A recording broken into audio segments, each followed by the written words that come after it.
بسم اللہ الرحمن الرحیم۔ عزیز دوستو، السلام علیکم۔ تمام عالمین کے خالق هو ذوالجلال والاکرام اللہ رحمان اپنی حکمت و ہدایت سے بھری کتاب قرآن حکیم میں سورۃ بقرہ آیت نمبر 65 میں یوں ارشاد فرماتے ہیں، اور تم انہیں خوب جان چکے ہو جنہوں نے تم سے زیادتی کی تھی ہفتہ کے دن میں، تو ہم نے کہہ دیا ان سے کہ ہو جاؤ ذلیل بندر۔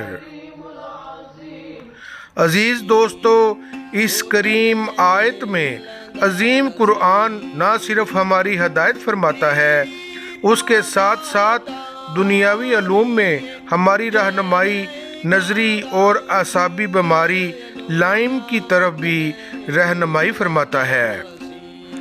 لائم کی بیماری ایک بیکٹیریا بوریلیا برگڈور فیری سے ہوتی ہے جو کالی ٹانگوں والی چیچڑی کے کاٹنے سے انسانوں میں منتقل ہوتا ہے۔ اس کی علامات میں بخار، سر درد، تھکاوٹ اور اعصابی نظام کے مسائل اور آنکھوں کے ڈھانچوں کی سوزش شامل ہے۔ آنکھوں کے اعصاب میں سوزش سے بینائی کی کمی واقع ہو جاتی ہے اور مختلف رنگ کی بصری قوت میں خاتمہ ہو جاتا ہے۔ آئیے اس آیت مبارکہ میں موجود الفاظ پر غور و خوض کرتے ہیں۔ اس آیت میں ایک لفظ علمتم کا مطلب ہوش و حواس کا قائم نہ رہنا، یعنی نظری آنکھ اور عقلی اعصابی دماغی قوت قائم نہ رہنا، اور یہ کسی بیماری کی طرف اشارہ ہے جو لائم ہے۔ یہ بیماری ایک چیچڑی کے کاٹنے سے پھیلتی ہے جو اعصابی نظام کے ساتھ ساتھ آنکھ میں سوزش کرتی ہے، جس سے بینائی شدید متاثر ہو سکتی ہے۔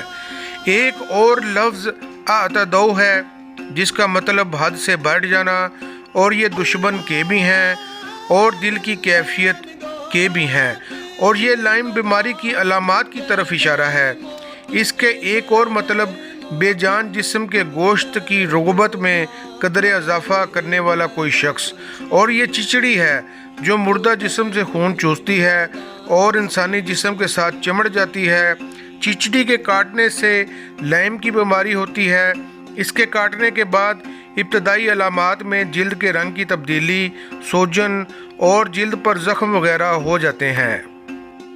اسی طرح ایک اور لفظ منکم ہے جس کا مطلب تم میں سے کے بھی ہیں، اور یہ بیکٹیریا کی طرف اشارہ ہے۔ لائم کی بیماری ایک بیکٹیریا کی وجہ سے ہوتی ہے جسے بوریلیا برگڈور فیری کہتے ہیں، اور یہ کالی ٹانگوں والی ٹک یا چچڑی ہوتی ہے جو ہرن کا خون بھی چوستی ہے۔ پھر ایک لفظ السبتی اور فی السبتی کے ایک مطلب ان میں سے جو قطع کرنے والے ہیں، جیسے تسمہ قطع کیا کے بھی ہیں، اور یہ لائم بیماری میں بیکٹیریا اعصابی نظام میں موجود سیلز کے اعمال کو ڈس ایبل کر دیتا ہے، اور یہ کام وہ چچڑی کے سلیوری پروٹین کی سیل کی بیرونی سطح پر کرتا ہے۔ اسی طرح ایک لفظ قیرادتن کا مطلب چچڑی کی طرح ساکن اور چچڑی کی طرح زمین سے چمٹ جانا کے بھی ہیں، اور یہ لائم بیماری ٹک یا چچڑی کے کاٹنے سے ہوتی ہے کی طرف اشارہ ہے۔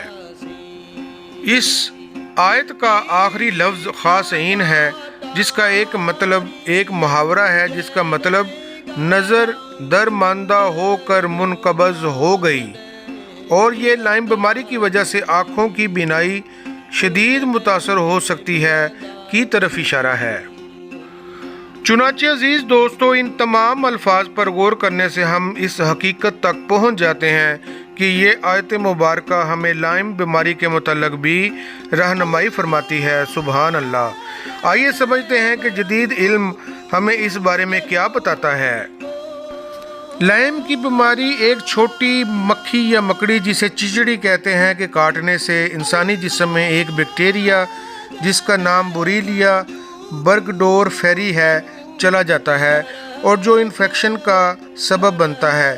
اس کے پہلے 2 مرحلے ابتدائی انفیکشن کے حصے ہیں اور تیسری سٹیج دائمی بیماری ہوتی ہے۔ یہ انفیکشن کئی سالوں تک جسم کے اندر رہ سکتا ہے اور جسم کے کئی حصوں کو متاثر کرتا ہے۔ بنیادی علامات میں سر درد، بخار، ریش، مسلز اور جوائنٹ میں درد، کمزوری شامل ہے۔ دائمی یا تیسری سٹیج میں دل کے مسائل، اعصابی مسائل، آنکھوں کے مسائل، ہیپاٹائٹس، اعضاء میں شدید کمزوری، نوزیا اور الٹیاں اور آرتھرائٹس جیسی بیماریاں لاحق ہوتی ہیں۔ بے شک اس سچے کلام کے مالک اللہ رحمان ہمارے کریم مالک ہیں، جو اپنے سچے قرآن میں انسانوں کو ہدایت بھی فرماتے ہیں اور حکمت کی تعلیم بھی، دنیاوی علوم بھی سکھاتے ہیں اور آخرت میں یوم محشر کی تنبیہ بھی فرماتے ہیں۔ ہمیں اپنے سچے مالک کے ہر حکم کی پیروی کرنی چاہیے تاکہ یوم محشر سرخرو ہو سکیں۔ اللہ حافظ۔